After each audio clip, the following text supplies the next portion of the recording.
Hello and welcome everybody to another episode of Books and Bytes. Today we've got today we're diving into... We're taking a deep dive into a book that's really sparked a lot of debate Oh, yeah. since it came out, The Road to Serfdom by F.A. Hayek. You know, it's funny because this book came out in 1944 and people are still arguing about it today. Right. It feels so relevant. It's wild. Like Hayek had some kind of crystal ball, but instead of seeing the future, he was warning us about it. Okay, so for our listeners who maybe haven't had the Pleasure. pleasure, of reading Hayek. Intense pleasure, let's be honest. Right. Set the stage for us. Yeah. What's this book really about at its core? All right, so picture this. You're going on a trip with a bunch of people. Everyone's super stoked about the destination, right? Problem is, nobody actually agrees on where they're going. Okay. That's central planning, according to Hayek. I see. It might promise you equality, progress, all that good stuff, but in reality, it leads to what he called the serfdom of the individual. So we lose our individual freedom. Exactly. You become a cog in the machine, and the guys at the top, they're calling all the shots. And this isn't just some abstract idea for Hayek, is it? I mean, he was writing this as World War II was raging on. Oh, absolutely. This was smack dab in the middle of it all. Nazi Germany, Soviet Russia, the rise of totalitarian regimes, it was all happening right in front of him. So these weren't just abstract threats to him. Not at all. They were very, very real. Right. And he was convinced that even governments with good intentions, even democracies, could get sucked into that same kind of tyranny if they went down the road of central planning. Because for him, it wasn't about good intentions or bad intentions. It was about the system itself. Exactly. The system itself inherently concentrates power, it erodes individual liberties, and paves the way for tyranny, no matter who's in charge. But still, I mean, central planning on the surface can sound kind of appealing. Oh, for sure. For sure. Well, we've got experts making sure that things run smoothly, that everything's taken care of. Yeah, it's like that perfectly organized spreadsheet. But for society, it's seductive. But Hayek would say it's a dangerous illusion. How so? Well, he argued that central planners, no matter how smart they are, they could never have enough knowledge to actually manage a complex economy effectively. It's like trying to predict the weather by analyzing every single molecule in the atmosphere. Like, technically, maybe you could, but... Good luck with that. Exactly. It's just not realistic. Right. And that's why Hayek championed individual choice, free markets. He called it spontaneous order. So instead of this rigid top-down structure, he saw society as more of a living organism that's constantly evolving based on the actions and choices of individuals. Exactly. A living, breathing, constantly changing thing. And he believed that if you try to control that organism too tightly, if you try to impose some centrally designed order, you stifle its growth, you stifle its vitality, and it all goes downhill from there. So it goes beyond just economics then. Oh, absolutely. This is where it gets really interesting. There's a deeper kind of moral dimension to his argument. Absolutely. He was deeply concerned about the impact of central planning on individual morality and responsibility. So it's not just about who controls the factories or who sets the prices. There's something more fundamental at stake here. Right, because when people aren't responsible for their own well-being, when the state steps in to make those decisions for them, Hayek argued that it erodes something fundamental in the human spirit. Interesting. It's like he's saying that freedom and responsibility are two sides of the same coin. You can't have one without the other. Exactly. They're intertwined, and when you weaken one, you inevitably weaken the other. And it's not just about losing your economic freedom. It kind of eats away at your sense of responsibility, too. Right. Like if someone's always telling you what to do, how to live your life, you kind of become conditioned to follow orders instead of thinking for yourself. Exactly. And that makes it so much easier for someone to manipulate you, to take advantage. And that's where that road to serfdom really starts to look scary. It's not always some dramatic takeover either. You know, it's not always a coup or a dictator seizing power. It can happen so gradually you barely even notice it. Like the frog in the boiling water. Exactly. People get so used to giving up a little bit of freedom here, a little bit there, in exchange for security or comfort or the promise of a more equal society. Which is ironic because that kind of system rarely ends up being equal for very long. Right. Because who ends up with all the power? The central planners, the bureaucrats, the ones who are supposed to be serving the people. And they're human too, so they're going to have their own interests, their own ambitions. Exactly. Power corrupts. It's an old saying, but it's true. And Hayek saw that happening over and over again. So he's saying that central planning, it's not just inefficient, it actually creates the perfect conditions for tyranny to take root. That's exactly it. And it's not just about political tyranny either. It's about a stifling of the human spirit, a kind of a flattening of creativity and innovation. So it's not just about who you vote for or what the government lets you say. It's about the very air we breathe, Mm. the culture, the arts, the ability to think for ourselves, to carve our own path in life. Exactly. It's about individual expression, individual potential. And this is where Hayek gets hopeful, right? He wasn't just some doomsayer predicting the end of freedom as we know it. No, no, not at all. He believed there was a better way. So what was his solution? Individual liberty, free markets, limited government, those were his pillars, his guiding lights. Sounds kind of radical these days. Maybe, but Hayek believed that was the best way to safeguard against tyranny, to unleash human potential, and to create real, lasting prosperity. So more of a power to the people kind of guy. In a way, yeah. He believed that power should be dispersed among individuals and institutions, not concentrated in the hands of a select few. So what's the role of government in all this, if we're not supposed to rely on them to plan everything for us? He saw a role for government, but a limited one. Okay, so what would that look like?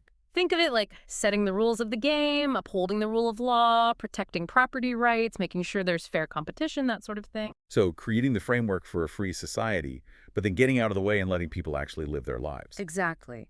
Let individuals and markets do their thing. That's where the real magic happens. It's like he had a lot of faith in people.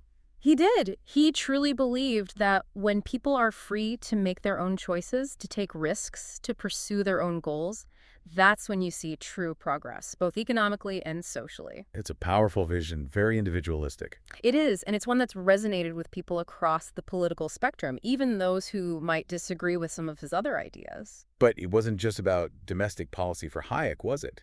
He also applied these ideas to international relations. Ah, yes, the global stage. So how did he see this idea of individual liberty and limited government playing out on a global scale?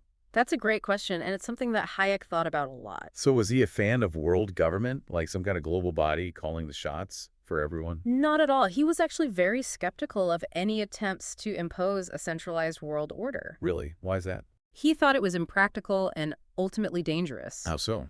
He believed it ignored the complexities of human interaction, the diversity of cultures and values, and the fact that people naturally want to govern themselves. So no global government.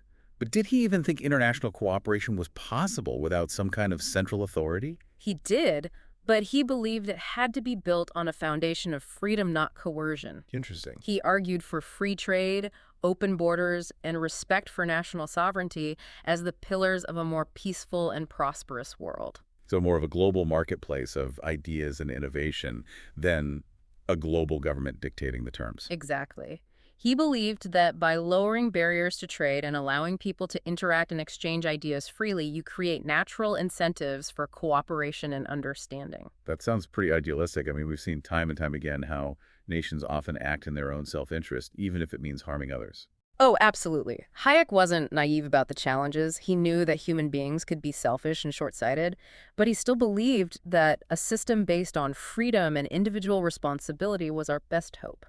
So he was hopeful that despite our flaws, we could create a better world through cooperation and a respect for individual liberty. Precisely. He argued that by tapping into the power of individual initiative and ingenuity, we could achieve things that would be impossible under a system of centralized control. It's a powerful vision, Yeah. but it's certainly been met with its fair share of criticism over the years. Some people argue that Hayek's ideas are too idealistic, that they ignore the realities of power politics and the very real conflicts that exist between nations. What would you say to those critics? Well, Hayek would say those realities of power politics, those conflicts, they're not going to magically disappear just because we wish them away. Right. In fact, he'd probably argue that trying to create some kind of utopian world government would just make those conflicts worse. Because it's ignoring human nature. Exactly. You can't just engineer away human ambition, greed, the desire for power. Those things are always going to be there. So what's the answer then? If we can't rely on some kind of benevolent world government to keep things in check, Hayek believed the best way to mitigate those dangers is through a system that acknowledges them, that channels them in a more productive direction. so instead of trying to create a world without conflict, we should focus on creating a world where conflict can be managed peacefully. Exactly. A world where individual rights are respected, where there's a strong framework for resolving disputes peacefully, and where power isn't concentrated in the hands of a few. Which brings us back to individual liberty and limited government. It always comes back to that, doesn't it? It seems to be the foundation for everything else. Because ultimately it's about recognizing that progress, real progress, doesn't come from some grand plan handed down from on high. It comes from the ground up. Exactly, from individuals making their own choices, taking risks, pursuing their own vision of the good life. That's what drives innovation, that's what creates prosperity, and that's what ultimately makes society a better place. It's a powerful message, and I think it's one that's particularly relevant today when we're facing so many complex challenges like climate change, economic inequality, technological disruption. It's easy to feel like we need some kind of grand top-down solution, like we need experts to come in and tell us what to do. It's tempting to think that way, for sure. But the road to serfdom serves as a reminder that those solutions, as well-intentioned as they may be, often come with their own set of dangers, their own potential for unintended consequences. It's like that old saying, the road to hell is paved with good intentions. Exactly. And I think Hayek would argue that the best way to avoid that road is to never lose sight of the importance of individual freedom, individual responsibility, and the power of spontaneous order. Because when we forget those things, that's when we start down a very dangerous path. So if you had to distill the road to serfdom down to a single takeaway, a single message for our listeners to carry with them, what would it be? That's a tough one. I think I'd say this. Be wary of those who promise utopia, those who claim to have all the answers, because more often than not, they're the ones who end up leading us down that road to serfdom. Powerful words to live by. Well, folks, there you have it, our deep dive into The Road to Serfdom, a book that's as relevant and thought-provoking today as it was when it was first published over half a century ago. Timeless, really. Absolutely. If you're looking for a book that will challenge your assumptions, make you question your beliefs, and maybe even keep you up at night, The Road to Serfdom is definitely worth a read. Just be prepared for a workout, because Hayek's ideas are anything but a walk in the park. But it's a journey worth taking. Trust us on that one. Absolutely. Thanks for joining us on this deep dive into The Road to Serfdom. Until next time, keep those minds curious and keep exploring the world of ideas.